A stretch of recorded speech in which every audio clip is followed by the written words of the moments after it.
Monsieur Chefdzoff, est-ce que vous nous recevez? Bonjour. Je vous reçois très bien. Bonjour. Félicitations pour pour votre prononciation de mon nom. C'est pas facile. Eh ben, Donc voilà, merci. bravo. À vous la parole. Vous êtes en Eh bien, direct. écoutez, je suis très heureux d'être avec vous ce soir grâce à l'invitation des laboratoires Abdi Ibrahim Remède Pharma. Je suis très heureux d'être en présent quelque part de cette façon-là, de plus de façon virtuelle au CIFAL 2022. J'ai déjà eu le plaisir d'animer une table ronde sur le même sujet il y a 3 ou 4 ans, je crois. Donc, ne pouvant être avec vous directement en Algérie, j'aimerais bien y être physiquement, mais ce sera pour une prochaine fois. Alors, le but de mon intervention ce soir, c'est de vous parler de la place particulière du pharmacien dans l'éducation thérapeutique. Place particulière du pharmacien dans l'éducation thérapeutique. Ce que je vous propose, c'est de voir comme ça, de comprendre l'importance du pharmacien dans l'éducation thérapeutique, de comprendre les connaissances et les compétences et motivations du patient sur sa maladie et son traitement, afin de transformer le travail de conseil en travail d'éducation thérapeutique. Et donc, pour cela, je vais vous parler de la notion d'éducation thérapeutique. On va réfléchir ensemble à l'importance de comprendre ce que c'est et ce que veut le patient. Et on gardera une troisième partie qui sera la notion de conviction, comment convaincre le patient dans l'éducation thérapeutique. Et puis je conclurai d'ici une demi-heure à peu près. Donc, l'éducation thérapeutique et le pharmacien, je vous rappelle le concept et la définition de l'éducation thérapeutique du patient selon l'OMS. Donc, l'éducation thérapeutique vise à aider les patients à acquérir et à maintenir un niveau de connaissance nécessaire à bien gérer leur vie et leur maladie dans les circonstances de maladie chronique. Donc, c'est de faire de faire du patient un acteur du traitement, en fait.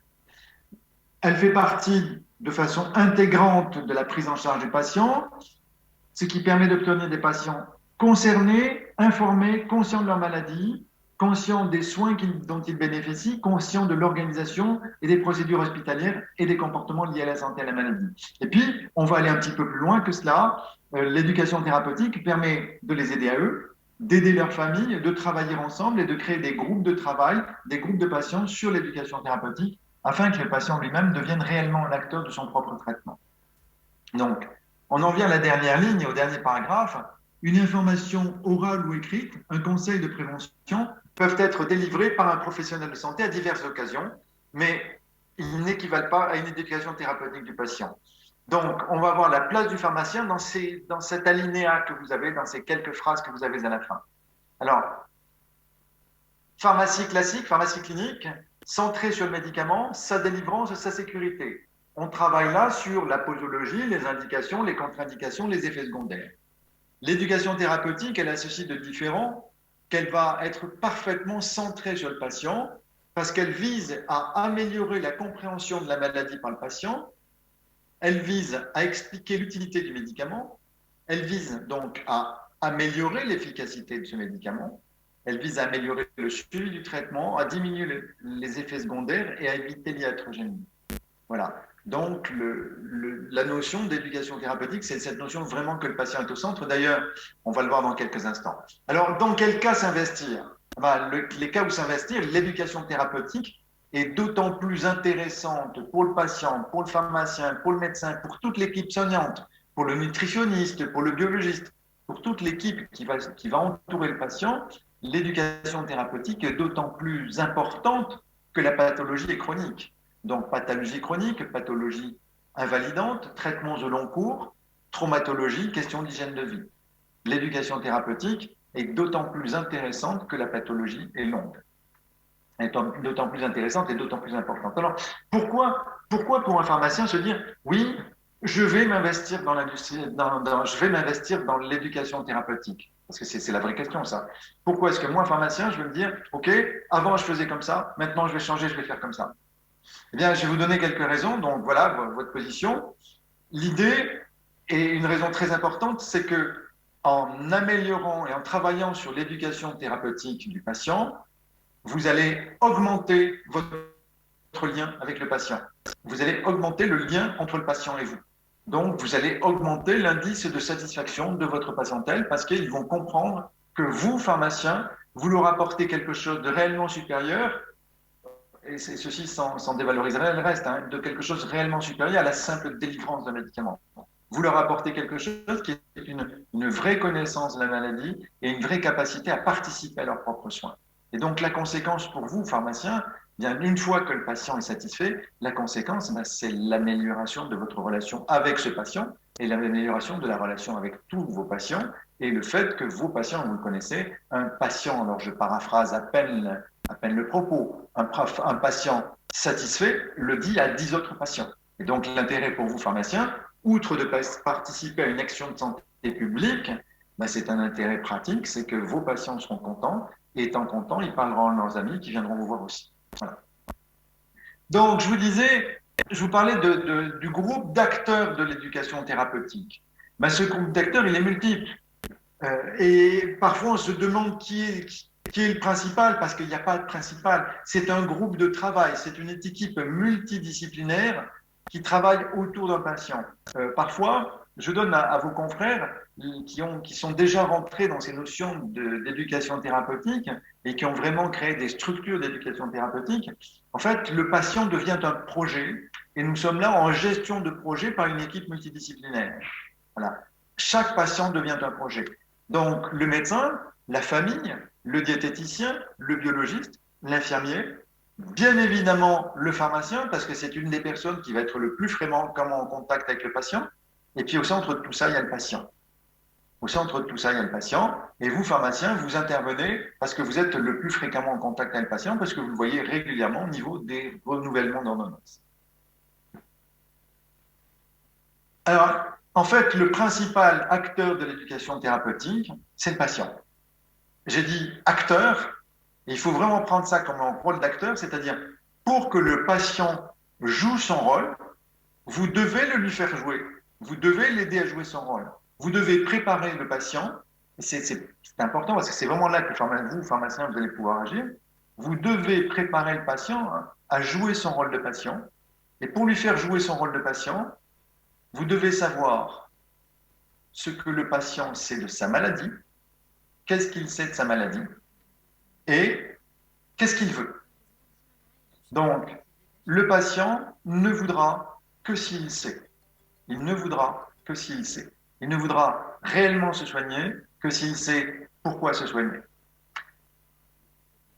Alors, on en vient tout de suite à cette deuxième partie, que c'est le patient, que veut le patient.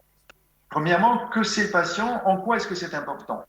Parce que c'est la notion de diagnostic éducatif. C'est cette notion qui vous permet de savoir où en est le patient vis-à-vis de sa maladie. C'est-à-dire, vous avez la notion de santé perçue, ce que le patient exprime de son état de santé. Vous avez un certain nombre de pathologies dans lesquelles le patient est malade par les éléments qu'on va voir ensuite, mais ne se sent pas malade parce que la symptomatologie était très légère. Vous avez des cas de diabète tout à fait qui sont dans cette type de situation. Deuxièmement, ça c'est la santé perçue, ce qu'il exprime de son état de santé. Parfois, certains expriment un désarroi important alors qu'ils ont peu de symptômes, peu de signes cliniques, éventuellement peu de signes biologiques. Parfois, d'autres ont des signes cliniques ou biologiques importants, mais n'expriment peu de préoccupations ou considèrent que leur santé est bonne. Le deuxième point, c'est la notion de santé objective. La santé objective, c'est ce qu'il y a sur le papier, c'est ce qu'il y a sur les chiffres, c'est ce qu'il y a sur le diagnostic, les chiffres, le traitement, etc.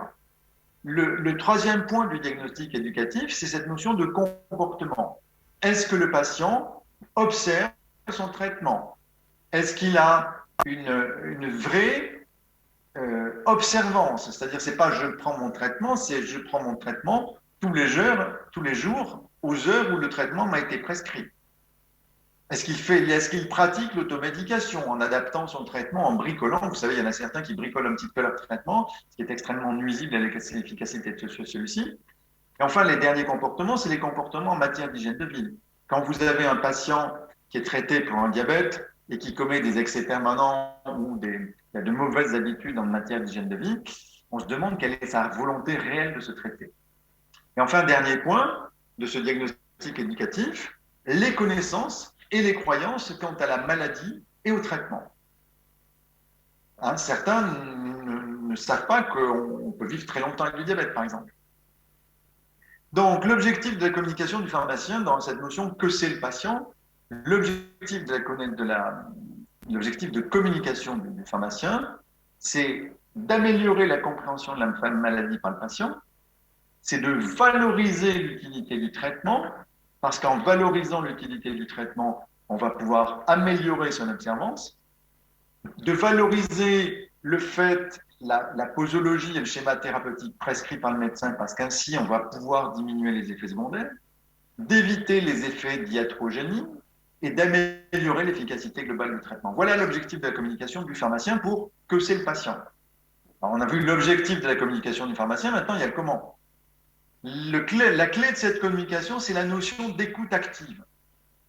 La notion d'écoute active, c'est quoi? C'est la capacité de générer des informations à partir du patient. Je crois que vous avez une expression en Algérie qui est on remplit la bouteille, il me semble. Il me semble qu'il y a quelque chose, c'est obtenir des renseignements sur ce que c'est le patient. Alors, comment on fait pour pratiquer cette écoute active? Écouter, c'est réellement écouter. Alors, je vous ai mis, on écoute les mots. On écoute les mots parce que les mots nous renseignent sur les faits. On écoute les intonations parce qu'elles vont nous renseigner sur les émotions. On observe les gestes et les mimiques parce qu'eux aussi vont nous renseigner sur les émotions, sur le ressenti, sur les opinions. Donc, c'est une écoute déjà qui est globale. On appelle ça écoute parce que c'est le mot écoute active qui a été trouvé, mais l'écoute, c'est vraiment les yeux et les oreilles. Les oreilles et les yeux. Donc, l'écoute active nécessite quoi? Nécessite une réelle écoute. On n'écoute pas un patient d'une oreille discrète, on vraiment lui concerne toute son attention. Le deuxième point, c'est on lui accorde du temps. Ah oui, c'est vrai que vous avez des pharmacies où il y a beaucoup de monde et peut-être cette notion d'accorder du temps fait peut-être que vous auriez peut-être intérêt à spécialiser éventuellement certains de vos vendeurs au suivi ou à l'éducation thérapeutique pour un certain nombre de maladies chroniques. Je parle au diabète, je pense au diabète, je pense à certaines arthroses, je pense à des pathologies cardiaques, de l'hypertension, etc. Donc des patients chroniques, vous auriez peut-être intérêt, effectivement, certains le font déjà, je le sais, à avoir une partie un petit peu isolée dans la pharmacie dans laquelle on peut réellement prendre en charge ces patients-là. Ça nécessite un tout petit peu d'investissement, mais ça rapporte tellement que d'avoir des patients qui se sentent bien, qui se sentent écoutés, qui participent à leur état de santé et qui voient leur état de santé s'améliorer grâce à cet effort qu'a fait le pharmacien pour eux. C'est du respect, bien évidemment. On n'est pas là pour juger des opinions des gens. C'est de la motivation, on va reparler, la motivation, la vôtre, c'est-à-dire de vous dire, voilà, je m'investis dans l'éducation thérapeutique du patient. Je m'investis dans l'éducation thérapeutique du patient pour deux raisons. Parce que ça fait partie de mon rôle en tant que professionnel de santé. Ça fait partie d'une action sur la santé publique, donc d'un service rendu à la santé publique. Et puis parce qu'en plus, l'avantage, c'est que si je le fais bien, ça va me rapporter en tant que pharmacien, puisque ça va me faire venir des clients qui apprendront par le bouche à oreille que je suis un pharmacien qui écoute, qui prend en charge, qui explique la maladie, qui explique le traitement, etc. Donc, la définition de cette écoute active et du dialogue utile, c'est cette notion de gérer la production des informations utiles par l'écoute active, c'est-à-dire ce que je vous disais tout à l'heure, remplir la bouteille d'informations petit à petit pour atteindre votre objectif de communication, qui est de savoir, dans ce cas précis, de savoir ce que c'est le patient. L'intérêt, c'est que ça fait participer le patient et surtout que ce que c'est le patient, il va vous le dire. Et là, il y a deux hypothèses. Soit ce que c'est le patient est vrai. Et à ce compte-là, le fait de le redire va lui permettre de le mémoriser encore plus. Et ça va vous permettre à vous de vous dire, OK, ça, il le sait, donc c'est pas la peine de lui dire. Donc ça vous fait gagner du temps pour le reste. Voilà. Et la deuxième chose, c'est que quand vous avez un patient qui a une croyance erronée sur la pathologie, qui a une fausse croyance sur la pathologie, ou une fausse croyance sur la thérapeutique, eh bien ça va vous permettre de corriger le tir et de reformater votre patient avec la bonne information. Alors comment fait-on? On va générer trois types de questions. Et on verra que ces trois types de questions pour la phase que c'est le patient sont aussi intéressantes pour la phase que veut le patient. Donc, trois types de questions. Les questions productives. Les questions productives, elles nous permettent d'obtenir de l'information. Deuxième type de questions, les questions d'influence. Elles sont destinées à provoquer chez le patient une réflexion qui va lui permettre d'avancer dans sa connaissance et dans sa compréhension de sa maladie. Et enfin, troisième type de questions qu'on va explorer, c'est ce qu'on appelle les questions de provocation qui sont destinées à débloquer quelque chose, à faire réagir le patient. Voilà. Donc, on voit ensemble ces quelques types de questions. Je vais vous en donner quelques exemples. Les questions productives, je vous l'ai dit, au service de l'objectif de communication, elles sont claires, précises. Il y a des questions ouvertes, fermées, alternatives, questions d'influence ou de provocation. Alors, comment poser une bonne question? Comment poser une bonne question? C'est la question. Comment poser une bonne question? Ben, d'abord, on ne pose qu'une question à la fois. Parfois, on a tendance à poser une question, et puis le patient ne répondant pas assez vite, on repose une deuxième question. Alors que si on a affaire à une personne un petit peu introvertie qui réfléchit avant de parler, elle est tout simplement en train de prendre le temps de nous répondre et nous, on est en train de l'attraper avec une deuxième question. Donc, on pose vraiment une seule question à la fois. On attend la réponse. On construit les questions à partir de la réponse que l'on espère. C'est-à-dire, si vous posez une question sur le diabète, eh bien, il va falloir positionner la question du diabète et ensuite construire la question derrière. Formuler la question d'après la réponse qu'on veut avoir. Choisir la bonne question à utiliser. Est-ce que je pose une question ouverte? Est-ce que je pose une question fermée? Est-ce que je pose une question alternative? C'est une vraie notion de choix. Et puis, je présente d'abord l'environnement avant de poser la question. Alors, je vais donner quelques explications là-dessus. On va voir tout de suite sur les questions ouvertes. Si vous voulez poser une question ouverte, alors à quoi ça sert une question ouverte? Une question ouverte, c'est une question qui vous permet d'acquérir l'information. Donc, ce n'est pas une question à laquelle je pourrais se contenter de répondre par oui et par non. Une question ouverte, c'est une question dans laquelle la personne qui reçoit la question doit réfléchir avant de donner sa réponse. Ce n'est pas juste dire oui ou dire non. Les questions ouvertes, si vous voulez poser une question ouverte, c'est assez simple. Si vous voulez être sûr de poser une question ouverte, vous commencez par que, qui, quoi, comment, pourquoi, quand, etc. Et là, vous allez avoir de la réponse riche. Je prends quelques exemples. Donc, la question ouverte oblige au développement. On ne peut pas se contenter de faire une réponse brève. Elle favorise le dialogue, elle fait parler le patient, elle fait appel aux opinions et aux sentiments du patient. Et elle valorise la personne qui est questionnée. Parce qu'il se dit, tiens, le pharmacien s'intéresse réellement à moi. L'utilité, c'est la recherche des connaissances, du ressenti et des motivations du patient. Alors, je vous donne quelques exemples. C'est un petit peu vite. Que savez-vous du diabète? C'est une question ouverte. Que savez-vous du diabète? Et là, vous allez avoir une personne qui va vous donner des informations sur ce qu'elle sait du diabète.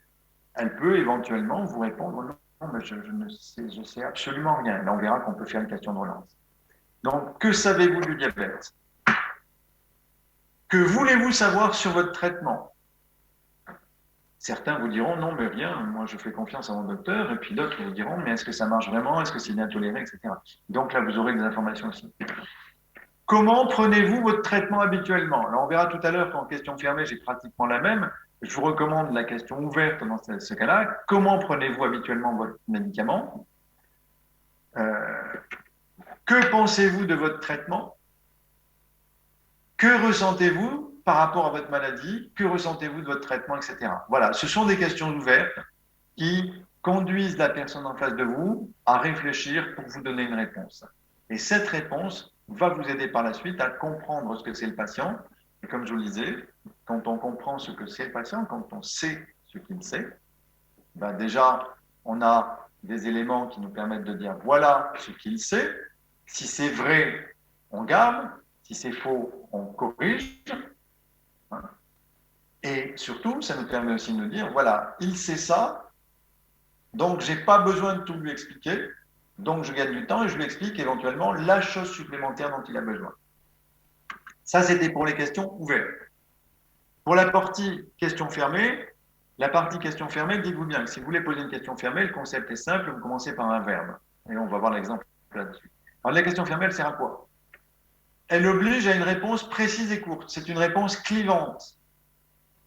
C'est une réponse à laquelle on ne peut pas, c'est une question, pardon, à laquelle on ne peut pas répondre en disant peut-être. C'est oui ou c'est non. Donc, elle permet de vérifier l'adhésion du patient au traitement ou la compréhension du patient sur un sujet. Est-ce que vous avez compris, par exemple? L'utilité, on favorise des réponses positives et on peut vérifier la compréhension d'emprunt clé. Je vous en donne quelques exemples. Avez-vous mesuré votre glycémie aujourd'hui? Voilà. Alors, ça, je vous la pose fermée. L'équivalent en question ouverte pourrait être à quelle heure avez-vous vérifié votre glycémie aujourd'hui? Ou combien de fois avez-vous vérifié votre glycémie aujourd'hui? Avez-vous des effets secondaires? Réponse oui ou non, qui aurait pu être aussi utilisé en question ouverte. Quels effets secondaires avez-vous ressenti ou quels effets avez-vous ressenti?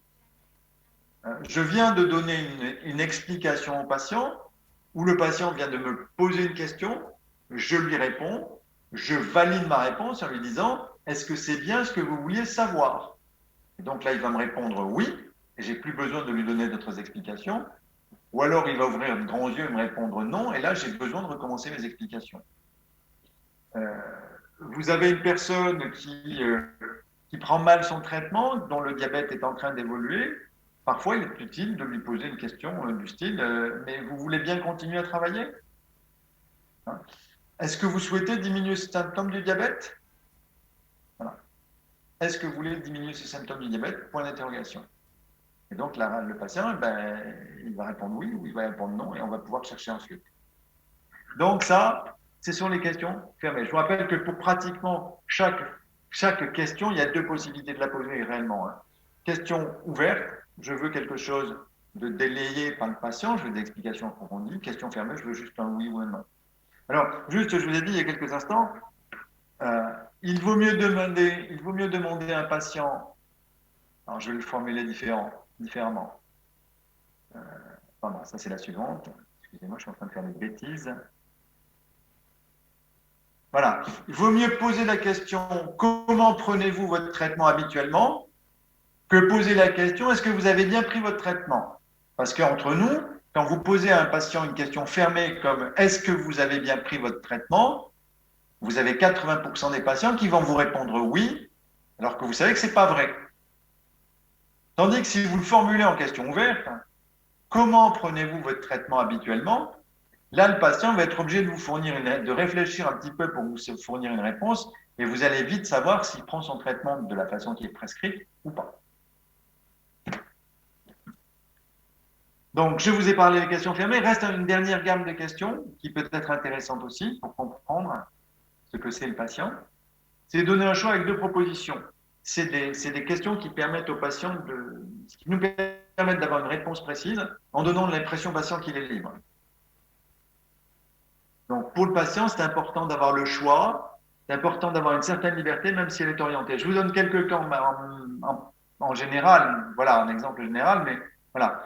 Le coup classique, c'est préférez-vous la boîte de 15 ou la boîte de 30? Alors, je vous donne un petit truc là-dessus, sur une question alternative comme ça. Quand vous posez à quelqu'un une question alternative, quand il ne sait pas, il répond la deuxième proposition. Je répète, quand vous posez la question ici, préférez-vous la boîte de 15 ou la boîte de 30, 70% des gens, ce qui n'est pas statistique, ce qui n'est pas normalement, enfin, c'est pas normal, 70% des gens répondent la deuxième proposition. Si je pose donc là, 30, la boîte de 30. Si je pose la question, vous préférez la boîte de 30 ou la boîte de 15, 70% des gens répondront la boîte de 15. Voilà, c'est un petit truc que je vous donne pour le reste de votre pratique. Dans une question alternative, la personne qui ne sait pas a tendance à choisir la deuxième réponse. Allez-vous suivre votre traitement pour améliorer tel symptôme ou pour diminuer tel autre symptôme? Est-ce que vous allez suivre votre traitement pour diminuer ce symptôme-là ou pour diminuer ce symptôme-là? Dans les deux cas, quel que soit le symptôme qu'il choisit, l'important pour vous, c'est que cette personne vient de vous dire qu'elle va suivre le traitement. Donc, vous avez gagné. Qu'est-ce qui est le plus important pour vous, la tolérance ou l'efficacité? Quand vous avez quelqu'un qui éventuellement se plaint de quelques effets secondaires relativement bénins, qu'est-ce qui est important? Que ce soit vraiment que vous n'ayez pas du tout d'effets secondaires ou que votre glycémie soit parfaitement contrôlée.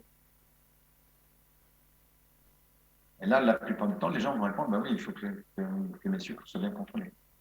Voilà, donc on a vu question ouverte, question fermée, question alternative. Il nous reste deux types de questions. Les questions d'influence. Question d'influence, elle est destinée à faire réfléchir le patient sur sa propre pathologie, à faire tourner son cerveau. Voilà, c'est le patient qui doit trouver la solution. Avec ce type de questions, vous conduisez les gens à trouver même la solution. Donc, on va une question d'influence sur un point clé ou un bénéfice clé du traitement, un point clé de la pathologie, etc. L'utilité, ça permet de faire répéter le message et ça permet de faire réagir le patient pour qu'il mémorise mieux. Je vous donne quelques exemples. Exemple, saviez-vous que le tabac fait monter la tension? Vous pouvez poser la même question, c'est-à-dire, et là, le patient, il se dit, ah oui, ah ben non, je ne savais pas. Je ne savais pas. Ben, l'important, c'est que là, lui, il le sait. Est-ce que vous saviez que la plupart des attaques sont dues à l'hypertension? Ah, il ne savait pas. Hop, il réfléchit, maintenant il sait. On vous avait déjà dit que 30 minutes de marche pouvaient diminuer la tension? Ah bon? 30 minutes de marche seulement? Et là aussi, vous avez provoqué quelque chose, vous avez fait, alors, il y a des neurones qui se touchent quand on pose ce genre de questions, des neurones qui se touchent positivement. Hein. Voilà, il y a des neurones qui se touchent quand on pose ce type de questions. D'ailleurs, est-ce que vous aviez déjà pensé vous-même que le type de questions que vous posez fait travailler les neurones de vos patients? Alors, comment est-ce qu'on gère ça? Je vous donne cet exemple. Il n'est peut-être pas exact du point de vue médical. Rappelez-vous, je ne suis pas médecin. Peut-être pas exact du point de vue médical. On prend la question d'influence suivante. Saviez-vous qu'un traitement antidiabétique, c'était préserve, hein, préserve votre vue? Savez-vous qu'un traitement antidiabétique, saviez-vous qu'un traitement antidiabétique préserve votre vue? Là, normalement, vous devez avoir un petit écarquillement des yeux de votre patient. Il est en train de réfléchir. Vous attendez, hein, c'est important, il faut attendre la réponse. Première réponse, oui. Deuxième réponse, oui. Non. Bah, si vous obtenez une réponse oui, c'est très intéressant. Parce que vous pourrez lui dire quelque chose. Bah, écoutez, je suis vraiment ravi que vous ayez compris les avantages pratiques du traitement diabétique pour vous, c'est-à-dire qu'effectivement, le fait de préserver la vue. Donc, vous allez pouvoir renforcer encore cette notion d'utilité du traitement, donc faire encore plus que le patient ait envie de participer à son traitement. Et si le patient vous répond non, bon, et bien maintenant que vous savez que ce traitement protège votre vue, est-ce que vous allez le prendre correctement? Vous voyez, le type de question d'influence, elle vous permet de travailler dans toutes les situations. Saviez-vous qu'un traitement antidiabétique préserve votre vue? Oui, c'est super, je suis content parce que vous avez vraiment compris l'intérêt et l'importance de bien suivre son traitement, c'est génial.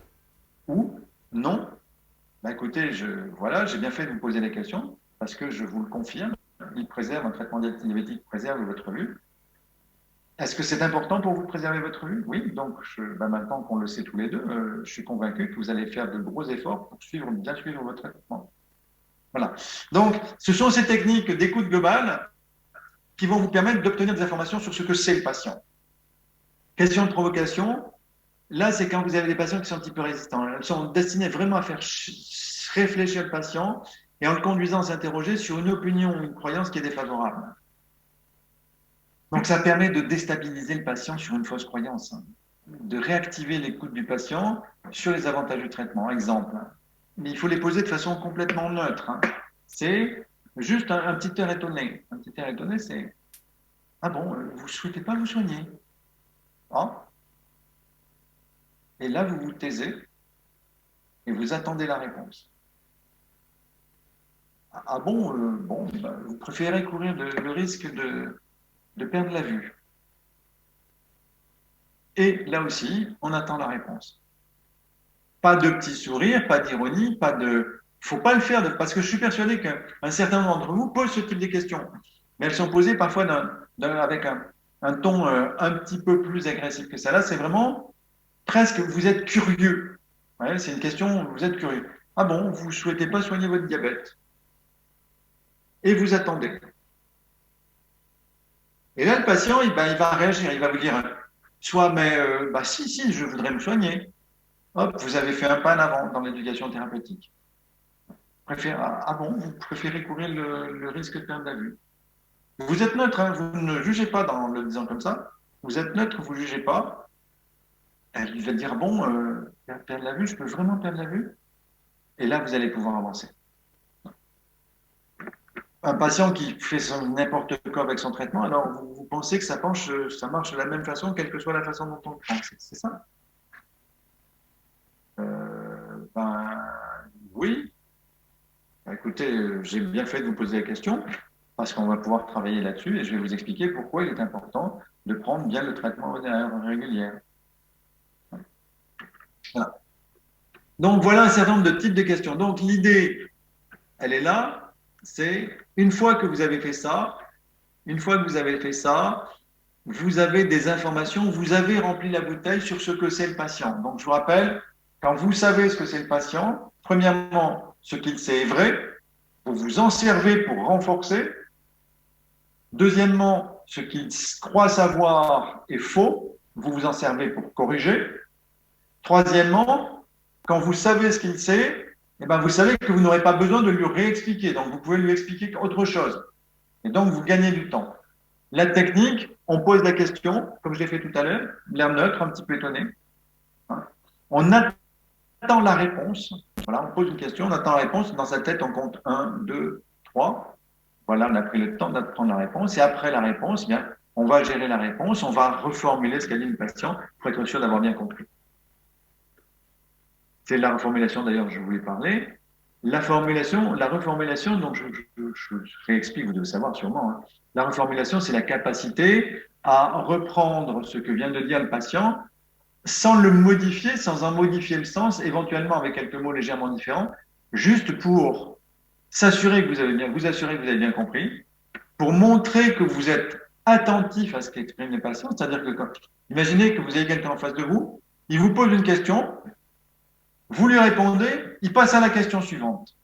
Il repose une question, vous lui répondez, il passe à la question suivante. Vous vous dites, ce gars-là, il me pose plein de questions, mais il ne m'écoute pas. Tandis que si vous pose une question, vous répondez, il vous dit, c'est bien ça que vous allez vous dire, je vous ai bien compris. D'accord? Donc là, il voit que vous l'avez écouté. Donc, la reformulation montre qu'on est attentif à l'expression du patient. Elle permet de s'assurer qu'on a bien compris ce qu'il vient de nous dire. Donc, vous avez bien compris que les causes du diabète, c'est celle-là. Oui, oui. Ok, ben, c'est pas la peine de les lui expliquer. Il a bien compris, on est bon. Obtenir l'accord du patient, franchir une étape dans le cheminement du diabète. Voilà. Donc, je termine là-dessus sur que c'est le patient, utilité. 1, ce qu'il sait est vrai. Ok, ça nous permet de gagner du temps sur la suite. 2, ce qu'il sait est faux, ça nous permet de corriger et de remplacer par du vrai. Donc, ça nous permet de donner la véritable information au patient et ainsi, il aura de plus de raisons de croire dans son traitement. La deuxième chose, c'est ce que veut le patient. Alors, pour vous parler de ce que veut le patient, écoutez, je vais faire appel à M. Herzberg. Herzberg, psychologue, sociologue, etc., qui travaille sur la motivation. Il dit, la motivation, elle dépend de facteurs internes à la personnalité. La motivation, c'est un bruit qui vient de l'intérieur. Je suis motivé ou je ne suis pas motivé. Être motivé, c'est je vais faire ce qu'il faut pour obtenir ce que je veux. Je vais faire ce qu'il faut pour obtenir ce que je veux. Donc, j'ai compris ce que je voulais. Je sais ce que je veux. Donc, les gens sont motivés ou ne sont pas motivés. Vous pouvez éventuellement leur révéler de la motivation. Par exemple, une personne qui ne sait pas que tel traitement peut stabiliser une maladie, donc faire en sorte que cette maladie soit plus facilement curable, eh bien, s'il ne sait pas que c'est possible, il ne va pas être motivé sur le traitement. En revanche, s'il a compris que c'était possible, là, il va être motivé, sa motivation de survivre, d'être mieux, d'aller mieux, elle va se ressortir. Justement, parlons-en, parce que le fait que je viens d'évoquer, je ne sais pas que le traitement peut avoir un effet bénéfique, ça fait partie des facteurs exogènes. C'est-à-dire, elles sont liées au comportement du milieu vis-à-vis de l'individu. Le prix, la posologie, les effets secondaires, l'effet négatif d'entourage. Donc, je reprends. La motivation, c'est un bruit qui vient de l'intérieur. Je suis motivé ou je ne le suis pas. Deuxièmement, même si je suis très motivé, je peux avoir des facteurs de démotivation qui m'empêchent d'exercer ma motivation. Exemple, je suis très motivé pour traiter mon diabète, mais en même temps, J'ai une femme qui continue à me faire tout un tas de super petits plats, plein de sucre, etc. Enfin, plein de sucre pour tous mes repas. Donc, j'ai dans mon entourage quelque chose, quelqu'un qui m'empêche d'exercer ma motivation de traiter mon diabète. Voilà, j'espère que j'ai été clair sur la définition. Je vais vous donner quelques exemples. Donc, les deux facteurs sont parallèles, et c'est le fait que les fameux facteurs de démotivation empêchent la motivation de s'exprimer. Alors, c'est quoi les facteurs de motivation d'un patient? Triompher de la maladie. Vous savez, il y a des gens qui ont envie de gagner, qui sont contents de dire, ah, moi, j'ai gagné sur mon diabète. Ok, pas de critique, pas d'analyse. J'ai gagné sur mon diabète, c'est une très bonne motivation que d'avoir envie de gagner sur son diabète. Continuer à travailler, à vivre, à faire du sport malgré la maladie. Oui, mais de toute façon, c'est pas le diabète qui va m'embêter. Moi, je vais continuer à faire mes activités physiques comme auparavant. Voilà, ça, c'est une bonne motivation. Guérir éventuellement, même si on sait que la notion de guérison est un petit peu difficile dans cette situation-là. Garder la qualité de vie, garder sa qualité de vie, pouvoir continuer à vivre avec sa famille, pas se retrouver à l'hôpital, conserver tous ses membres en bon état, etc. Avoir une bonne image de soi. Oui, je suis un battant parce que je prends bien mon traitement. Je suis quelqu'un de responsable. Je suis un gagneur. Je fais tout ce qu'il faut pour bien prendre mon traitement. C'est aussi les facteurs de motivation, l'encouragement, l'aide de l'entourage du praticien. C'est la compassion, l'affection des membres de la famille. Et vous avez parfois des motivations un petit peu troubles. Ah ben oui, moi j'ai du diabète, j'ai du diabète, je me traite, mais le diabète c'est grave, donc il faut s'occuper de moi. Mais même si la motivation est trouble, même si la motivation elle paraît bizarre, euh, ce qui est important, c'est que le patient soit motivé et prenne son traitement. Voilà, donc voilà les facteurs qui font qu'un patient va accepter une thérapeutique et qu'il va accepter de suivre correctement cette thérapeutique. Et comme on l'a vu il y a 2 pages avec Ekberg, vous avez en face de ça l'horrible bande des facteurs de démotivation qui sont les suivants. Typiquement, je ne comprends pas la maladie, je ne comprends pas le traitement, ou je ne fais pas confiance au traitement, je ne fais pas confiance au praticien, ou j'ai lu sur Internet que le traitement ne marchait pas, ou j'ai lu sur Internet que le traitement avait fait des effets secondaires. Effets négatifs de l'entourage. Les effets négatifs de l'entourage, c'est quoi? C'est mais non, oncle Abdel, il n'est pas malade. Hein, il est en pleine forme. Hein. Mais pourquoi tu fais un régime? Là, tu es en pleine forme. Voilà. C'est la tentation d'être en dehors des clous par rapport à l'hygiène de vie, la facilité. Parce que c'est toujours plus facile de se laisser aller que de se forcer à remonter la pente. La posologie contraignante, une ou des intolérances aux produits, l'impossibilité de suivre les règles hygiéno-diététiques. Imaginons le cadre qui doit faire des repas d'affaires très régulièrement. Comment est-ce qu'il va faire au restaurant avec ses clients pour suivre les règles hygiéno-diététiques? Une mauvaise image de soi, qui est par exemple, non mais c'est vrai, moi j'ai toujours été un gourmand, donc c'est normal ce qui m'arrive en fait. Euh, c'est un peu de ma faute, donc voilà, il faut que je paye le prix. Donc mauvaise image de soi. Voilà donc. Et une fois que vous avez compris les facteurs de motivation du patient, une fois que vous savez ce qu'il sait, une fois que vous avez compris les facteurs de motivation, vous allez pouvoir agir en termes d'éducation thérapeutique. Donc, là-dessus, en résumé, les facteurs de démotivation empêchent l'expression de la motivation. Quelle motivation? Comment les trouver? Exemple, qu'est-ce qui vous inquiète le plus dans votre diabète? Ah ben, ce qui m'inquiète le plus, c'est l'avenir. J'ai un oncle qui a perdu une jambe, ils ont été obligés de lui couper la jambe, ou j'ai mon grand-père qui était aveugle à cause du diabète. D'accord. Voilà, ça, c'est des préoccupations dans lesquelles on va pouvoir dire, et vous, vous aimeriez bien éviter d'avoir ces conséquences du diabète. Ah ben oui, ben oui. Ben donc, vous avez de bonnes raisons de traiter correctement votre diabète. Et les facteurs d'immotivation, c'est quoi? Comment on peut trouver les facteurs d'immotivation? Je vous livre aussi une question, hein. Qu'est-ce qui vous empêche de prendre votre traitement? Qu'est-ce qui pourrait vous empêcher de prendre votre traitement? Ah ben vous savez, là, il y a les fêtes qui approchent, ben, je travaille et je suis obligé de manger avec des clients régulièrement, ou j'ai pas le temps de faire du sport, etc. Donc le facteur, dans cet exemple que je viens de citer, le facteur temps, c'est le fameux facteur de démotivation qui empêche le patient de se traiter correctement. Voilà. Et enfin, j'aborderai, alors je regrette de ne pas pouvoir être plus en interaction avec vous, mais tout à l'heure, le modérateur, éventuellement, notre ami le modérateur va éventuellement poser quelques questions et j'y répondrai avec plaisir.